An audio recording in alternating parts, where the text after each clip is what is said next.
2022 June 14ஆம் தேதி நம் இந்திய ராணுவத்துல அக்னிபத் என்ற அக்னிவீர் திட்டமானது நம் இந்திய அரசாங்கத்தினால் கொண்டு வர போறோம் அப்படின்னு அறிவிக்கப்பட்டது. இந்த திட்டமானது ராணுவத்துக்கு சேர விரும்பும் இன்றைய இளைஞர்களுக்கு எதிர்காலத்துக்கு இந்த திட்டம் மிகவும் உகந்ததா அல்லது அந்த இளைஞர்களின் தலையில் விழுந்த பேரிடியா? இந்த அக்னிவீர் திட்டத்தின் கீழே இதுக்கப்புறம் ராணுவத்துக்கு சேரும் இளைஞர்கள் வெறும் 4 ஆண்டு மட்டும் பணியமர்த்தம் செய்யப்படுவாங்க. 4 வருஷம் கழிச்சு அவங்களுக்கு கிட்டத்தட்ட ஒரு 12 லட்சம் அவங்க கையில கொடுத்து அவங்களுக்கு செட்டில் பண்ணி அப்படியே அவங்களை வேலையை விட்டு வீட்டுக்கு அனுப்பிச்சிருவாங்க.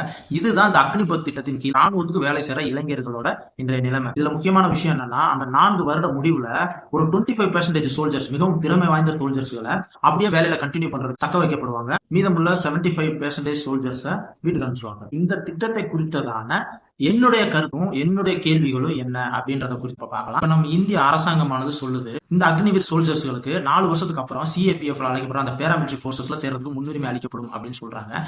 என்னுடைய கேள்வி என்னன்னா, இந்த அக்னிவீர் சோல்ஜர்ஸ் ஒரு 20-21 வயசுல இந்த அக்னிவீர செலக்ட் ஆகிறான்னு வச்சுக்கோங்கன்னா, அவங்க அந்த அக்னிவீர் திட்டத்தின் கீழே 4 வருஷம் வேலை செஞ்சாங்கன்னா அவங்களுக்கு கிட்டத்தட்ட 25 வயசு ஆயிரும். 25 வயசுக்கு அப்புறம் அவங்க வேலையை விட்டு வீட்டுக்கு அனுப்பும்போது அவங்க திரும்ப வந்து இந்த பேராமிலிட்டரி போர்சஸ்ல அவங்க செலக்ஷன் எப்படி கொடுப்பாங்க? ஏன்னா ஜெனரலுக்கு பேராமிலிட்டரி போர்சஸ்ல வெறும் 24 வயசு வரைக்கும் தான் சேர முடியும். அதுக்கப்புறம் ஒருவேளை ஒரு ஓபிசியா இருக்கிறாங்க இல்ல எஸ்சி எஸ்டியா இருக்காங்கன்னா அவங்க ஒரு 26-28 வயசு வரைக்கும் கூட சேரலாம்னு வச்சுக்கோங்களேன். அப்ப அவங்க அந்த அக்னிவீர்ல இருந்து வந்ததுக்கு அப்புறம் எப்படி ஃபர்ஸ்ட் அவங்க செலக்ஷன் அட்டன் பண்ணாங்கல்ல, அந்த 18 வயசு 19 வயசு 20 வயசுல இருந்த அதே உடல் தகுதியோட அவங்க திரும்பவும் இந்த பேராமிலிட்டரி செலக்ஷன் அட்டன் பண்றதுக்கு இருப்பாங்களா அப்படின்றது கண்டிப்பா ஒரு கேள்விக்குறியா தான் இருக்கும். என்ன பொறுத்த அளவுக்கு 80% அதே உடல் தகுதியோட இருப்பாங்களான்னு கேட்டா கண்டிப்பா இருக்க மாட்டாங்க.